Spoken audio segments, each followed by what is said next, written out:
নমস্কার বন্ধুরা, কেসি কিচেনে সবাইকে স্বাগত। আজ আমি নিয়ে এসেছি কুমড়ো বরবটি দিয়ে একটা রেসিপি, যেটা কিনা খেতে ভীষণ ভালো লাগে। স্পেশালি রুটি, পরোটা, লুচি সব জিনিসের সঙ্গেই খেতে ভীষণ ভালো লাগে। যে বাচ্চারা কুমড়ো বা বরবটি খায় না, তারাও এটা চেটেপুটে খেয়ে নেবে। চলো দেখে নিই আমি কিভাবে বানাচ্ছি। দেখো, আমি কিছুটা কুমড়ো আর কিছুটা বরবটি নিয়েছি, তবে এতটা কুমড়ো আমি দেব না। আমি এটার অর্ধেকটা দেব আর বরবটি ওইটা দেব। বরবটিটা একটু কম যাবে, কুমড়োটা একটু বেশি কাটতে হবে। তারপরে দেখো, এখানে আমি কেটে নিয়েছি লম্বা করে, আর বরবটি কুমড়ো ডুমো করে ওইদিকে একটা পেঁয়াজ আর একটা আলুও আমি কেটে রেখে নিয়েছি। তারপরে দেখো, একটা কড়াই চড়িয়ে তার মধ্যে আমি সর্ষের তেল দেব। সর্ষের তেল দিয়ে আমি পুরো রেসিপিটা বানাবো। তারপরে দেখো, সর্ষের তেলটা গরম হয়ে যাওয়ার পর ওই বরবটিগুলো একটুখানি আমি ভেজে নেব। মিনিট 1-2 করে ভেজে নিতে হবে, তাহলে বরবটির যে কাঁচা গন্ধ সেটা চলে যাবে।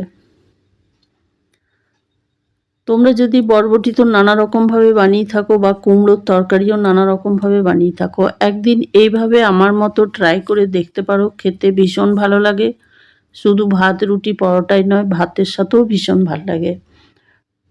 তারপরে দেখো, এই বরবটিটা আমার ভাজা হয়ে গেছে। ভাজা হয়ে যাওয়ার পর আমি এটা উঠিয়ে একটা বাটির মধ্যে রেখে দিলাম। সমস্ত বরবটিগুলো উঠিয়ে আমি রেখে দিলাম। রেখে দেওয়ার পর ওই তেলের মধ্যেই আমি একটা বড় শুকনো লঙ্কাকে 2 টুকরো করে দিয়ে দিলাম, আর 1 চামচ আমি কালো জিরে ফোড়ন দিলাম। এটা অবশ্য কালো জিরে ফোড়ন দিয়েই তোমরাও করবে, তাহলে কিন্তু খেতে ভীষণ ভালো লাগে। দেখো, ফোড়নটা আমি খুন্তি দিয়ে একটু ভালো করে ভেজে নিলাম বা নাড়াচাড়া করে নিলাম।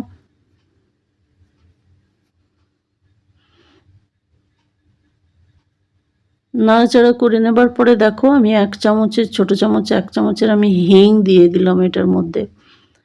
হিং দিলে কি হয়, তরকারির টেস্টটা ভীষণভাবে বেড়ে যায়।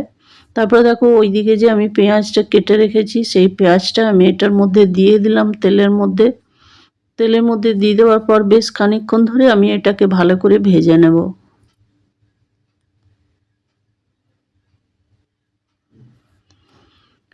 পেঁয়াজটা ভাজা হতে হতে তার মধ্যে আমি 1 ইঞ্চি আদাকে গ্রেট করে রেখেছি, সেই আদাটা, গ্রেট করা আদাটাও আমি দিয়ে দিলাম। তবে এটা তোমরা গ্রেট করে দেওয়ারই চেষ্টা করবে। বেটে দিলে কিন্তু অত ভালো টেস্ট আসে না, গ্রেট করে দিলেই বেশি ভালো হয়। তারপরে দেখো, একটা টমেটো আমি ছোট করে কেটে রেখেছি, আর কয়েকটা কাঁচা লঙ্কা। কাঁচা লঙ্কা আর টমেটোটা দিয়েও বেশ খানিকক্ষণ নেড়ে চেড়ে ভেজে নিলাম। তারপরে আলু কুমড়োটা আমি এটার মধ্যে দিয়ে দিলাম। আলু কুমড়োটা দিয়ে দেওয়ার পরে বেশ খানিকক্ষণ ধরে এটাকেও ভেজে নেব। তবে এটা লো টু মিডিয়াম আঁচে ভেজে যেতে হবে, কেন কি এটা আমি ভীষণই কম তেলে বানাচ্ছি। তারপরে দেখো, পরিমাণ মতো এবারে নুন দিয়ে দিলাম। আর মাথায় রাখতে হবে আমার কতটা ওইদিকে বরবটি আছে, সেই আন্দাজে আমি নুন দিয়ে দিলাম। 1 চামচ হলুদ দিয়ে দিলাম, 1 চামচের বড় চামচের ধনে গুঁড়ো দিয়ে দিলাম। ধনে গুঁড়ো দিয়ে দেওয়ার পরে কিছুটা ছোলা ভেজানো ছিল, সেটাও আমি দিয়ে দিলাম। তোমাদের যদি ভেজাতে ভুলে যাও বা না থাকে, তাহলে তোমরা স্কিপ করে যেতে পারো, বা যদি ছোলার ডাল থাকে সেটা ভিজিয়ে রাখলেও সেটাও দেওয়া চলবে। তারপরে দেখো, এটা আমি নেড়ে চেড়ে খানিকক্ষণ ঢাকা দিয়ে রেখে দিলাম। ঢাকা দিয়ে রেখে দেওয়ার পরে দেখো, কিছুটা আমার কুমড়োটা বা আলুটা নরম হয়ে গেছে। এবার আমি ওইদিকে যে বরবটিগুলো ভেজে তুলে রেখেছি সেটা আমি দিয়ে দিলাম কুমড়োর মধ্যে। কুমড়োর মধ্যে দিয়ে দেওয়ার পরে দেখো, এটাও খানিকক্ষণ ধরে আমি আরও ভালো করে ভেজে নেবো বা কষে নেবো মশলাটা।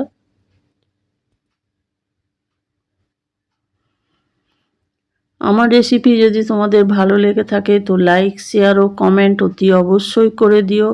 আর নতুন বন্ধুদের সাবস্ক্রাইব করার অনুরোধ রইল। তোমরা সাবস্ক্রাইব করলে আমার নোটিফিকেশান খুব সহজেই তোমাদের কাছে পৌঁছে যাবে। তারপরে দেখো, কুমড়ো আলুটা ভালো করে, বিনসটা খুব ভালো করে ভেজে নিলাম। ভেজে নেবার পর আমি কিছুটা এর মধ্যে গরম জল দিয়ে দিলাম। গরম জল দিলে তরকারির স্বাদ ভীষণভাবে ভালো হয়, ঠান্ডা জল দিলে কিন্তু অতটা হয় না।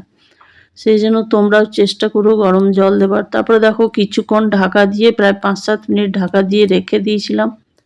দেখো, ঢাকা খুলে আমি দেখাচ্ছি।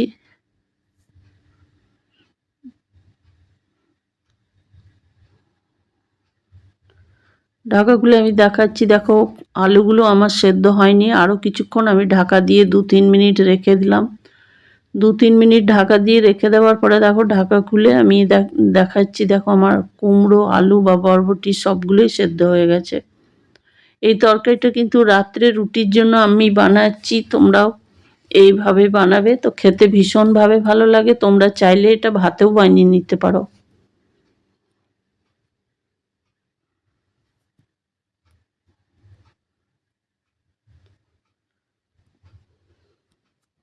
দেখো তরকারির মধ্যে আমার এখনো কিছুটা জল আছে, সেই জলটা আমি আরেকটু ভালো করে ফুটিয়ে নেব।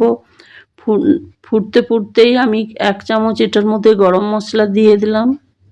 গরম মশলা দিয়ে আমি কিন্তু আর ঢাকা দিইনি। এবার আমি আরেকটুখানি জলটা শুকিয়ে নেব।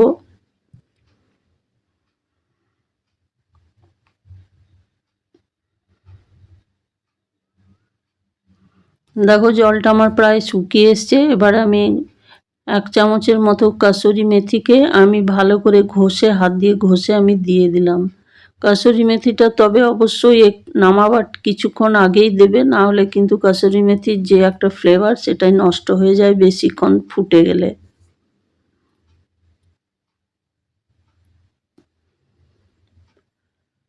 তারপরে দেখো তরকারিটা আমার হয়ে গেছে। হয়ে যাওয়ার পর আমি গ্যাস বন্ধ করে ঢাকা দিয়ে রেখে দিলাম কিছুক্ষণ। তারপরে দেখো ঢাকা খুলে দেখাচ্ছি, তরকারিটা আমার একটু আধটু যা জল ছিল সেটাও টেনে নিয়েছে, আর কত সুন্দর বা কত লোভনীয় তরকারিটা হয়েছে।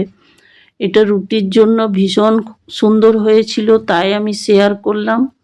তোমরাও একদিন আমার মতো ট্রাই করে দেখতে পারো, ভীষণই ভালো লাগে। রাত্রে রুটির সাথে বা লুচি, পরোটা যাতেই বানাও খেতে ভীষণভাবে ভালো লাগে এটা।